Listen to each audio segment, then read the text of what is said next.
Good morning, everybody. It's another episode of the Keep Going podcast, Athletes Shining a Light on Mental Health. I am super excited this morning.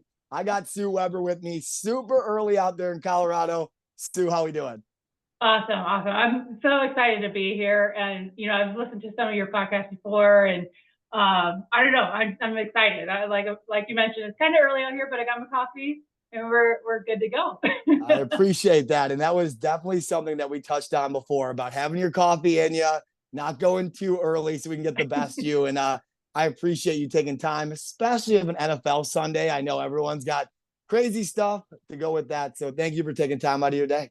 Absolutely. And it is also a lot of volleyball on today. So I know we'll get it back into like background and whatever else, but I'm a volleyball girl, so I got to watch my volleyball. Enlighten me on the volleyball world for our volleyball listeners. What's going on right now for volleyball?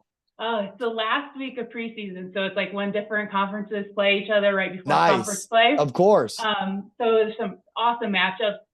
It's like 2 versus 4 and 6 versus 10 today, and it's like postseason but preseason right now. Yeah, so I like that. There's a lot of shakeups. There's a lot of upsets already.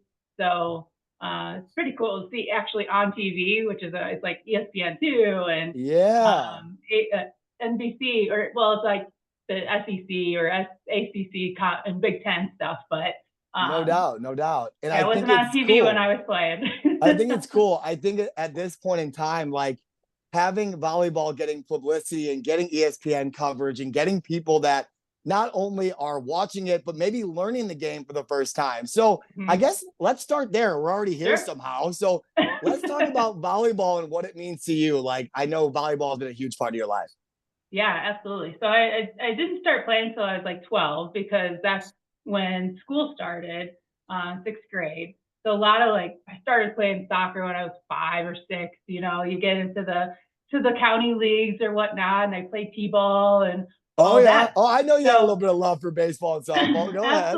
I played all the way to 8th grade for sure, but then you have to balance your time, right? So be responsible. I started at 12. Was a big basketball player too, all the sports camps and summer camps and stuff, and actually kind of liked basketball better than volleyball because I was better at it.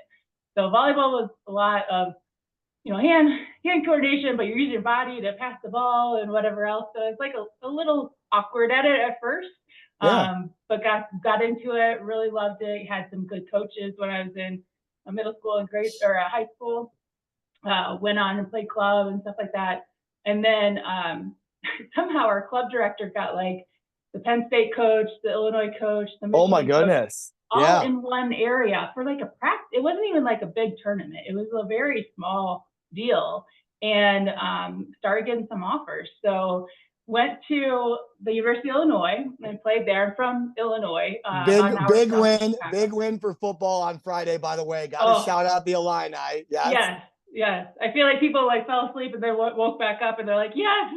That was awesome. What bad scheduling, thinking those teams were not going to be good and then they were good. That was classic, but I'm glad they won. Go ahead. Yeah. So played there for 4 years. Got my business degree. Thought I wanted to start a doggy daycare center. So I was an entrepreneur, business side of things. I got my dog's training certificate. It was all about it. I love that. And figured out that I missed sports and I didn't have enough money to start a doggy daycare. Fair. And for people that don't know, Sue is with NCSA. She's been there how many years now, Sue? Remind me. 8.5. It'll be 9 in April next year. 8.5. And we're happy to have you, Sue. That's without a doubt. But I would have loved to see the doggy daycare thing kind of take flight, but who knows? There's a lot of life left to live. And in the meantime, I love you being with us, and you've been such a big part of my career and everything that we do at NCSA. Awesome. That's for sure. And we got to put a shameless plug in there. Who came here? I got to tell you right now, yes, Christy Simply Cicero is in the building. I did need a co-host today. Christy, what up? Hello, Sue. I had to crash your party today. Yes. Well, I was freaking out a little bit because I'm like, are we in my Zoom room? Why is she meeting with us right now? Oh yeah. CNC we have a one-on-one meeting today. I know. I was like, I skipped it last week. Oh no. Oh my goodness. How is Shay doing, CNC? How's Shay doing? You know what? I apologize for not being on camera. I hope that's okay for the pod today. Of course. We're walking around and he's not yelling in the background. So I couldn't let you down today, Pat. I need to hop on with you. I appreciate you being here. And this is my surprise guest. And I told Sue in the beginning, I think it'll just be me and you for the most time today, but I think that was my surprise. So, all right, Sue. Well, awesome. I got Christy with us now. We're all settled in. What I want to touch on is the mental health side of volleyball. We are a mental health podcast.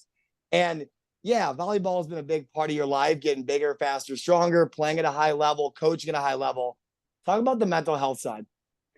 Yeah, I think when I was playing, I didn't realize how much stress we were under. And that's kind of like a reoccurring theme I hear when you're actually in the thick of it, right? Is that you get the stress from needing to perform, right? But also we're told once we come in to Illinois, you're not only just representing yourself and your family, but your coach and your teammates and your university. So basically don't mess anything up, right?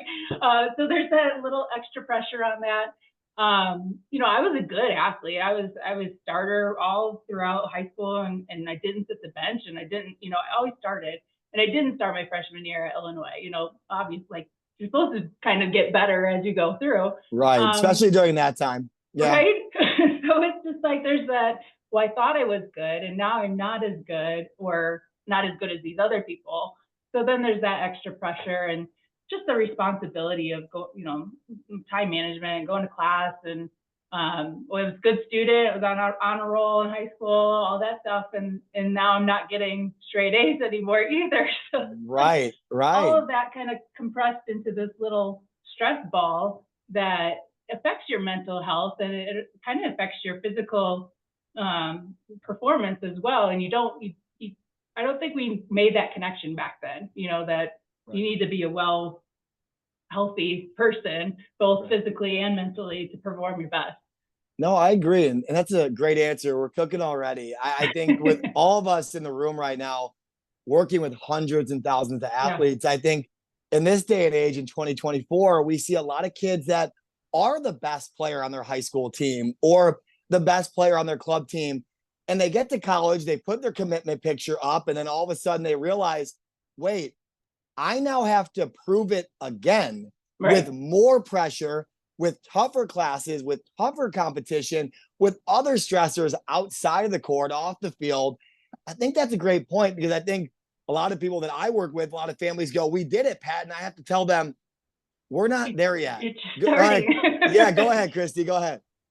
No, I was just going to say, we're all former college coaches here, right? And I would love to hear from, obviously, Sue, you, but then you too as well, Pat, of when you guys were coaching, were there resources for mental health? I know when I was coaching, I feel like it was just starting to break the barrier. But, how did you kind of manage kind of taking the sentiment of, these kids are the best at what they do, they're getting straight A's, and then they go to a place like Illinois, now they're sitting the bench, not getting A's, things like that. How did you kind of manage that as a coach and what could kids anticipate kind of taking that next step and how they could, break down that barrier of mental health? I love that. Go ahead, Sue.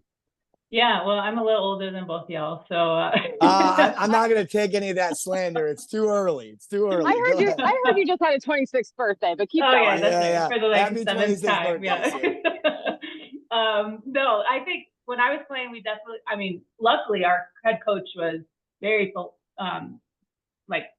philosophy, right? He was very into visualization and rest time and made sure that we as players were like that, but it was like all on him. It wasn't, we didn't have a specialist come in or anything like that when I was coaching. So this would be almost 10 years later, because I remember I went into the business world and wanted my doggy daycare center. But so 10 years later after I played, no, we did. Again, I was the only female on staff. So we're coaching 18-year-olds to 23-year-olds who are going through a ton of just growth, right, as human beings even. And then I'm the only female on staff, which is fine, but it's a lot of pressure on me to be that relatable person Because there's differences, right? That's definitely, we'll call a spade a spade. We could have a whole other podcast about that topic, honestly. Yes, exactly. Right. So not only is there not a ton of professional help, I would say, that are trained for mental health for our athletes, there's not a lot of help for me as a coach in the same aspect. So I have my own stuff I'm dealing with. Now I got all my kids to deal with, and there I am stuck in the middle. So this is just another layer to think about for mental health. It's not just always about the players. Coaches need help too. Yeah. I've gone on the record in this podcast and complete in 90 plus episodes, complete vulnerability, accountability, and being transparent about this exact topic. At 22 years old, I didn't think mental health was a thing. Right. Like, truthfully, I thought people would say, I have anxiety, I have OSD, I have ADHD. And I'd be like, okay, why don't you just focus more? And like looking back at that, it's like, that's how foreign it was during 10, 15, 20 years ago in the coaching world. Like, it's gotten better now. There's professional help, there's people to go to. But like, I think the big thing, what we always touch on, is having these conversations and opening up about it. I think hearing your perspective is big on that. Yeah, for sure. I think it's amazing that you guys do this. Like, it's just it's important. It's just getting it out in the open. Honestly, like you mentioned, like, it's just like, oh, I'm stressed. Well, I'm stressed. Like, there's nothing to do about it. It just is what it is. And there is so much more we can do about it. I don't know if either one of you guys saw the Nebraska ball. We'll get back to volleyball. I figured we would. Have to. There was a Nebraska ESPN special on the team. And one of the players, her dad was a professional football player, but died of cancer. She was a starter as a freshman, and she kind of had a mental breakdown. She got arrested for shoplifting, DUI, and all this thing came into light. And, you know, you're going to Nebraska, you're going to get the spotlight. Like, you know that going in now. And this was just last year. So they're in the national championships, they lose. So that's another pressure. Like, you're getting into this undefeated season and being awesome, and then you lose. So, but at Nebraska, they are talking about mental health for her, and she's getting help, and she's going to her sessions or whatever it is. But that 5 years ago, I don't know if they would ever ESPN to do a special on one, volleyball, and two, mental health kind of wrapped into it. No way. And I love that point. And I think it's in your sports eventually, especially I should say with volleyball and hockey on the women's side, like, it not only needs more coverage, but it needs stories like this so athletes can come out and talk about it. Even like, I don't know why, but it just, the highlight of certain sports in certain areas, it's not the same in every sport. Go ahead, CNC. No, I was just agreeing. And then you add like NIL deals on top of it. And it's like, there's so much pressure on these kids. And, you know, we could gladly wrap up coaches too, but again, we'll save that for another podcast topic. But no doubt. I love that they had that special. I do remember hearing about that volleyball player, Sue, and I feel like people sometimes will just brush mental health to the side and be like, oh, it's an excuse. But, you know, when you hear about everything that athlete went through, and then what happened to her, she ended up getting arrested. It's like, you know, it could have all been preventable if she spoke about it, had resources to talk about things, get the proper help. So I agree with Sue, Pat. You're doing some important work here. Thank you very much. And that's my question I want to ask, Sue, because obviously hundreds and thousands of listeners, and a lot of them, I'd say about 80, 90% are players at any major sport, any major level. If you have a player out there listening today and they're at their wits' end, they're at their breaking point, what would you recommend for them? So that's a tough one, because it's not a physical injury, right? I was thinking about this before. Like, you can say, Sue, your leg is bleeding, and I would go get help. Right. But I can't say, Sue, your brain is not functioning like it should. It's just that you can't see it. And I think, you know, I've talked to Christy, and we go way back, right? So I went to counseling after a while, and I felt like I was not performing to the top of my ability, and I wasn't doing good things for myself or the people around me. So it's almost like I had to admit as the mental health patient that I needed help before I could go talk to someone about it. It's very odd. Maybe because I didn't have a podcast like this saying it's okay to ask for help. Sue, I think that's so powerful. Continue. Go ahead. So, if you have a student athlete that you're like, there's something up there, right? You feel like that gut feeling as a coach. Just talk to them like this. Like you mentioned, like we're just hanging out and talking like we're at your house or your bar or whatever. Have that kind of human conversation with them. Don't assume or don't prescribe. Like you're not a doctor, you're not a professional health person, but just have that one-on-one conversation. And I think if you have had counseling or you had a friend that did it or whatever, make it relatable. It's not so taboo for that student athlete to ask for help then.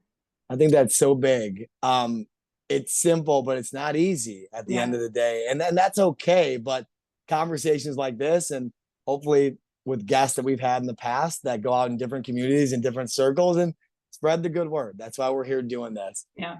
Sue, this is what I'll say too. And obviously being a mental health podcast, someone with your background in college athletics, it's always nice to kind of pick your brain on this, but I want to give you some more light here. Talk about early on, Sue Weber, like when you got the volleyball in your hands, like what was your family like growing up? How was that? I needed to hear like your origin story. Yeah, which is very timely because my parents are actually driving from Illinois. They still live an hour south of Chicago. Where are they living? What town? Herscher, Illinois. Population 1,200. Got it. They're a small town, USA. I got you. Kankakee County. So I'll give out a shout out to Kankakee County. But they're driving all the way from Illinois to Montrose, Colorado, starting tomorrow. So good vibes there for my parents. They're in their 80s. Shout them out. Oh my goodness, that's awesome.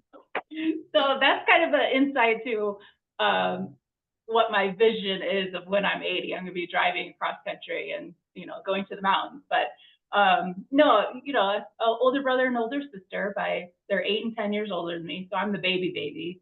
Yeah, you are, for sure. I'm the youngest of 41st cousins. So I'm the baby of the babies. Oh my goodness. Okay. Did you say 41 cousins? First cousins. Like 41st cousins. Whoa! Holy crap. That's awesome. Okay, keep going. That is awesome. So it gives you a little insight. And then my dad is the youngest of 8. So that's where all the cousins come from, right? Wow. So that's kind of like I was always the youngest in the room. But I was always like expected to act 10 years older than I was. Right. I feel like. Right. I was playing poker for nickels and dimes with my uncles when I was like 12. Yeah. So that's a little insight into the family life. We always went, after church, we'd go to my aunt's for coffee and donuts, whatever it was. So there was always family around for sure. So that gives you a little pressure though too, because then my town of 1,200 people, probably 200 of them were related to me. Aunt and uncle worked at the school. Before this is a funny story. The first time I got pulled over, it was in town, and my parents knew before they even got home from work. So that's like the communication. There's a lot of eyes on you, which creates a lot of pressure. There's a lot of eyes on you. Yeah, I get it. Go ahead. You know where I was going. So I was in band. I was on honor roll. I played every sport under the sun except for maybe swimming because I couldn't swim very well. It was just like do everything, be good at it, and your family is always going to be there. Right. I think that's comforting. Having that to fall back on when you're going for these D1 dreams. Go ahead. Yeah. So I think there's pressure there too, though. Like I could never escape. The eyes were always on me. I always had to be good. We were prominent in our church. Our family name was prominent in the town, and even the county. Like once you start getting write-ups in the newspaper, and then other people from other towns start knowing who you are. So you feel like you always have to be on point, or I did. I mean, I'm generalizing, but there's a lot of pressure to that. There's a lot of great things that come out of that too, but there's a lot of pressure and responsibility, and sometimes you just get tired. You get tired of being responsible and doing the right thing all the time, especially when you're you're 15, 16, and you have that kind of weight on you to be the best. So. I already know what question CNC is going to ask, so I'm going to let her ask it. I already know. Go ahead. We're on the same wavelength. Well, potentially, but you mentioned that you're the youngest, like literally the youngest for your entire family, and that you always had to be 10 years older than you are. Talk about that type of pressure, and kind of if you have a message for those kids that that are listening that might also be in that similar situation, because I'm in the same boat as you, Sue. We've talked about this, we're the youngest of our siblings, and I could definitely relate to the feeling of needing to be way more mature than maybe I was ready for, or potentially you were ready for. So would love to kind of hear if you felt any of that pressure. And again, if you have a message for kids that might be in the same boat as you. For the record, my question was how you dealt with that pressure. So we're on the same way. Go ahead, Sue. Awesome. So funny. It's a different yeah, and I think, each sibling class or wherever you were born, right? The firstborn always has different, pressures and helping raise your siblings and whatever else. The middle child is always, they always get some slack because they're the middle child, all that fun stuff. So, but as the youngest, a lot of people thought I was spoiled, which I probably was. I'll admit I got a lot of things earlier too, like there was different. I mean, it's a whole decade different. So my parents financially were totally different spots than when they had my siblings. Night and day. Yeah, 70s versus 80s. Like if we go way back, it's a totally different time period and how the economy was going. We won't get into that. That's another podcast. But as far as the pressure, it's just I think I was very quiet. I think, which is interesting because I would just absorb. I don't know if that's the right or wrong thing to do, but I would just watch and absorb what was going on around me. And how to, that gave me a role model kind of to how to act. So this is how these people are acting, so I will act that way. And it definitely helped me in a lot of scenarios, but I also, to what I think Christy's getting into, is I missed a little bit of childhood, right? I was this young adult, or I was always called wise beyond my years, or you do the right thing. And I played. I had a childhood. I did all the kid things, but maybe not as many as I thought as I see other kids doing. But so there's always positives and negatives to everything, and you spin it and take it however you want to.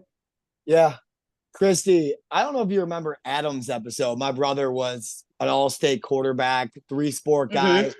He's the kind of guy that you told the story about getting pulled over. I remember him getting pulled over on a Friday morning before a Friday night football game, and the cop going, "You're Adam O'Malley, go ahead." It was that kind of deal for Adam. And he was episode 2 on this podcast, 2 years ago now.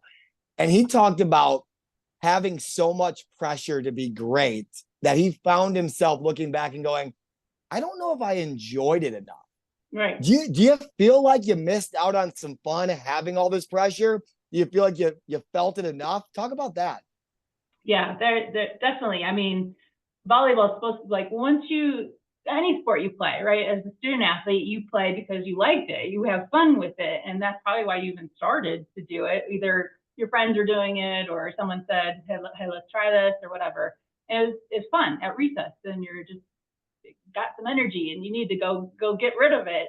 But I do think, any time or anything that you're doing, if the artist paints, but then they have to paint for someone else and get it done before a deadline, it takes the fun out of it. It takes that now it's work, right? And I think that transition from, I think in high school and grade school, it was still fun. There was pressure to be good, but I didn't have that pressure to make it work related, because I was getting paid in college to play my sport. That's where it kind of shifted from, this isn't maybe as fun as I thought it was going to be. So I think that's my personal experience with it. In high school, grade school, still fun. You got your high school, grade school things that you have to deal with, but then you go and it's more of a work environment as a college player. That's the way I heard it too. Go ahead, CNC. How powerful is that? Especially with the way college sports is now, it's unfortunately transitioning to the youth Even sports more. space. And yeah, like I was talking to my brother and sister-in-law, and our nephew is 8 and he wants to quit football already because the coach is just so, you have to be the best, get in your face, rah, rah, rah, like making them run hills. And I'm like, how sad is that? Like we're ripping the fun away from kids. So thanks for sharing that too, because I thought like my jaw was close to the floor. I'm like, wow, that was powerful what you just said. Yes, I agree. I love the painting analogy as well. I've never heard that before. And I told Sue in the prelude that I had a 9-year-old in for a lesson. That's why we started a little bit later today. And like, I'm sitting here telling Mom, we don't need to do travel baseball this year. Let's work on we can do travel baseball when he can dress himself. Like, let's get the shoes on first here. Yeah, like I'm putting his helmet and batting gloves on, and like it's the cutest thing. And shout out Asher, my little guy, this morning. But like the point I'm trying to make is it's about the journey and having fun and like looking back. And I always talk to Adam about it. I think Adam's refound his joy in college coaching now. And I think, Sue, it sounds like you did too, a little bit to an extent. So I'm gonna have to get you guys connected. I think that's worth the conversation for sure. Absolutely. Okay, well, I got to say this, Sue, for knowing you the last 6.5 years, which is crazy. I'll never forget you walking up to me at Turkey Bowl and saying like, so when am I coming on the podcast? And I said, well, I'm not going to have any negative self-talk, but I'm like, I'm an idiot. Like, okay, get back to how I can bring great people on the podcast. You're one of them. But it hasn't, of course, but it hasn't always been this bubbly volleyball player, this awesome employee, this friend, this daughter, this family member that makes such an impact. Christy, you want to ask the question or me? You. What's your keep going moment? Keep going. I keep going moment. Something that should have broke you that didn't. Oh, there's probably a lot, right? Oh, I've never heard that before. We joke about it every week. If you've listened to an episode, go ahead. Yeah. Oh, too funny. Well, the easy answer is when I tore my ACL my sophomore year of college. I just got the starting role, right? I told you I didn't start my freshman year, so I was very frustrated, and I was even crying in drills because I was like, I'm not as good as these people. Like it was so emotional my freshman year. So finally got the starting role. I'm like leading the team in kills, go down with an ACL injury. I thought I just like bummed my knee out, and no. And we were in Minnesota, of course, of all places, the farthest bus ride for all of us. My parents are there because, of course, right? My parents are there. They're going everywhere. And they're like, yeah, here, just wrap it with ice. We'll get an MRI when we get back. And I can remember my trainer like doing the stability test, and her face was like, and I was like, oh man, this is bad. So that was tough. I've never had like sprained fingers, like jam fingers, sprained ankles, nothing serious in my life injury wise, no broken bones, knock on wood. But that was a 6 to 7 month recovery process. Mentally, that was tough because I'm just sitting there on the sidelines watching again because that was my sophomore year. So now it's 2 years in a row of frustration. But it didn't break me, and it definitely made me stronger. It made me more resilient in that time period. Again, I tore my ACL 10 years later. It wasn't as easy because you're not fair. You're not focused on trying to get back on a roster. So I have had 2 ACL surgeries that could have broke me mentally, physically, but did not. So that's the easy answer, I would say. But yeah, I'm sure I'll be honest with you. There's nothing easy about an ACL tear. No. And there's nothing easy about the recovery and the mental breakdown from it. I'm not going to compare. I just kind of go off my personal experience. I broke my hand as a senior in the recruiting process, got to the dream school I wanted to get to, and I broke my hand in the fall at that school. And I remember being like, maybe they don't want me. And I wasn't religious at the time.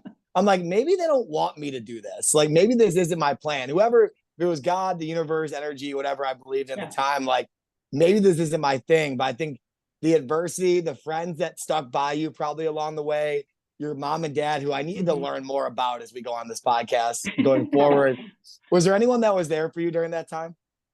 Yeah, I think my whole team. I mean, my whole team came in the hospital. I had a boyfriend at the time. He was there, like, helping with just anything I needed. My mom came down and stayed with me for probably a week. That's a common theme. That's a common theme. How they just jump in the car and come see you. Huh? Oh yeah. Okay. Whatever they were doing, she had a job, like she was working. But yeah, so my bedroom was upstairs in our apartment at college. So I stayed on the couch and my mom stayed in the upstairs room and it's just that, going full circle, family's always there. My family was always there. We had even a house fire in my senior year of high school. I stayed with my aunt, and all our cousins were making food for us. Like, family is huge. They can be annoying, but I think that that support system, I was very lucky growing up into that, and being the youngest, everybody kind of looked out for you, for sure. It's a beautiful, beautiful thing. Christy, I do want to go rapid fire questions here. And if you've ever listened to episodes, as you guys have, I never go first. So Christy, you're on the spot. Ask Sue. Are you kidding me here? You already know it. Man. You already know it.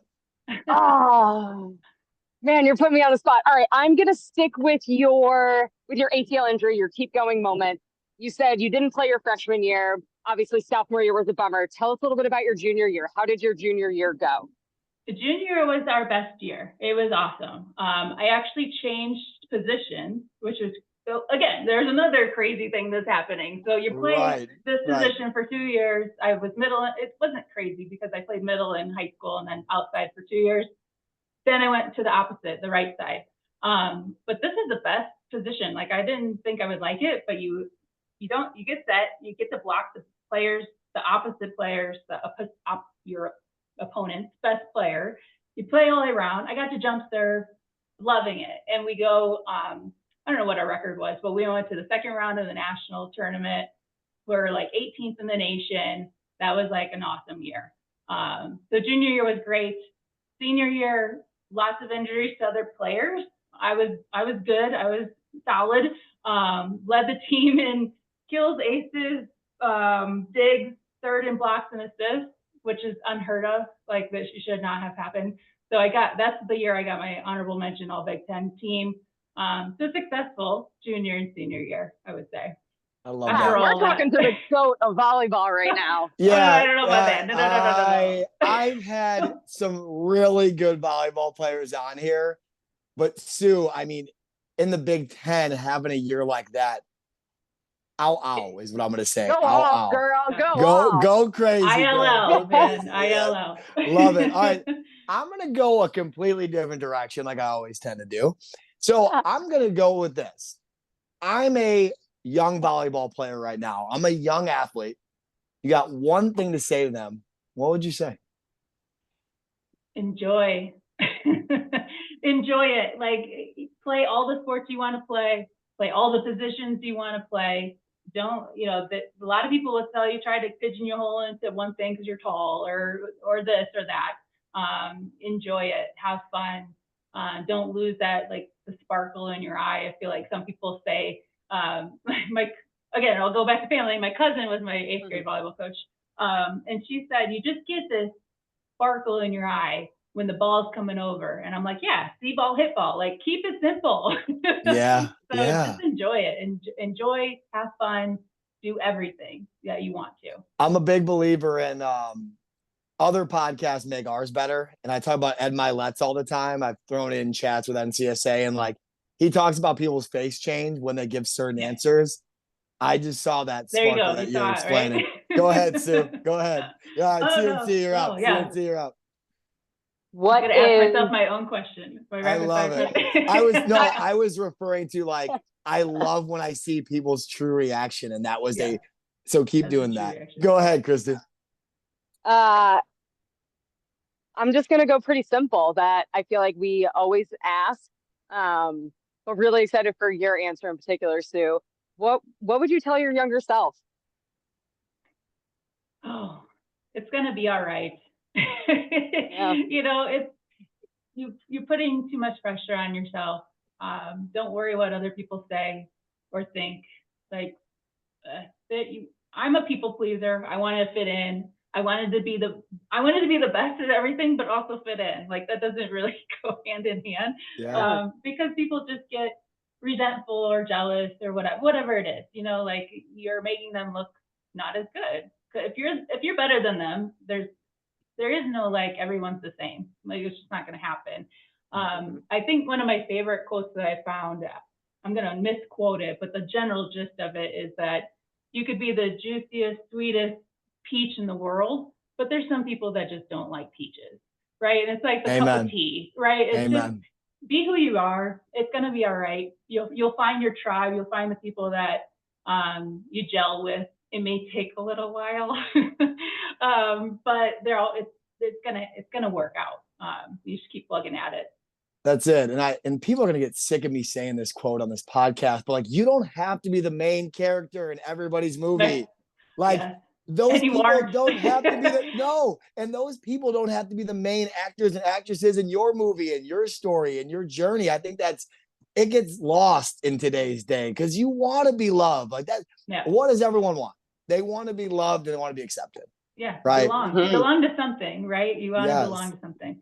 And go ahead, Sue. I was just gonna say, like, you're totally right. You can't be everything at all at every single time. And the flip side of this is like when you're so focused on somebody else and you're angry at them or you're like, man, what are they that? They're not thinking about you. No, they're not. And kind of dwelling about it. So don't give them that power either. Don't give other people power over your brain. I want to give snaps to that quote. That is good. That was good. I think the more we go into this interview, the more we get, I don't know, we just get in the flow and like we're there at this point. And it makes me happy as heck that we're doing this today and that it's going like this. Here's the last question I would say. And something that I really hand up accountability, vulnerability, just really bad at this for 50 episodes. I haven't asked people how we can help them. Because Sue, when you come on a podcast like this, and not to toot my horn or Dave's horn, but like we get people to watch these clips and listen to these episodes. Thank you for being here. And how can we help you moving forward? Well, I think, you said it, we're getting into that flow or like we're more comfortable and it's just kind of conversation. I feel better like this. Christy and I vent to each other all the time because we get to work with each other. So what a blessing. I remember I used to work with CNC. That was a blessing. We can bring in on some of these things. Yeah. But I think having this group, we work remote, all three of us do. And I moved to a different town. I know it's been 4 years, but it's still like we moved during COVID. So there's not that, I don't have family here. My support system, right, that is always there is 1,000 miles away. Right.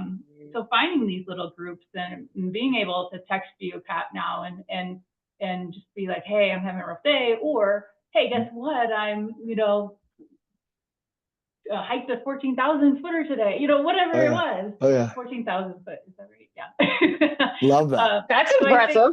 Yes, it is. Don't just dance past that. Go ahead. I did it. I haven't yet. So that's on my bucket list. But yeah, I think that's the older we get, and I'll mention the age again, but the older you two get too is you want to have, you don't need a big, huge group of friends, but you need a solid group of people that you can lean on, be yourself with. I think that's what I've gone through some crazy relationships too. And I've found like Micah and I are solid, and he's interestingly enough 12 years older than me, which kind of goes back to my upbringing, right? But he's someone I can just be myself with. I don't have to perform. I don't have to be my best every single day. We want to make each other better, of course, but it's like people like you guys, Micah, my family, you get that good group where you can just be yourself. Very transparent. Isn't that what love is? Yeah. Maybe be your true self. Absolutely. Yeah. And I laugh sitting here, and like my fiance is 5.5 years younger. And I look at her some days and I go, you have this all figured out, and I'm just out here like a chicken with his head cut off, is why I explain it. or the monkey with the cymbals when he drops one of the cymbals. Like that's how I feel some days. Like that is true stuff, but that's life though. So like for athletes and everyday 9-to-5 people that are listening today, we might look like we have it figured out, but everyone is running their race and everyone's just trying to embrace being their self. Go ahead, CNC. No, amen. And Pat, give yourself some credit. There's a reason why you found an amazing woman in Ash and why she's with you. An amazing woman like her wouldn't be with just some jabroni. So I appreciate that. Man. Thank you. She not only keeps me young, but she keeps me motivated. She keeps me hungry. And that's what you want, right? Someone like Sue just said, and that was so beautiful. Someone like what Sue just said, like that, how do I put it? Makes you feel great when you're falling short. I think that's so powerful. Yeah. Oh man. All right. Well, guys, I could do this literally all day long, but like there is things to do. Yeah, okay, great. So what I'll do is I'll just abruptly cut the whole podcast off. No, I'm just kidding. CNC, thank you for being here as a co-host today. You were awesome. Anything to say to Sue before we wrap us up?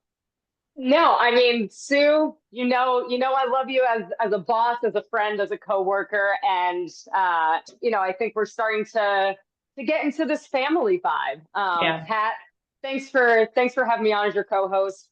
I appreciate you letting me crash on Sue's parade here. I can't wait for everybody to listen to what Sue had to say. It was some really powerful, insightful words spoken. I completely agree. And Sue, I want to kind of give you your flowers moment here to kind of cap us. Is there anything on the podcast that you haven't talked about already? Anything that you want to say to our listeners?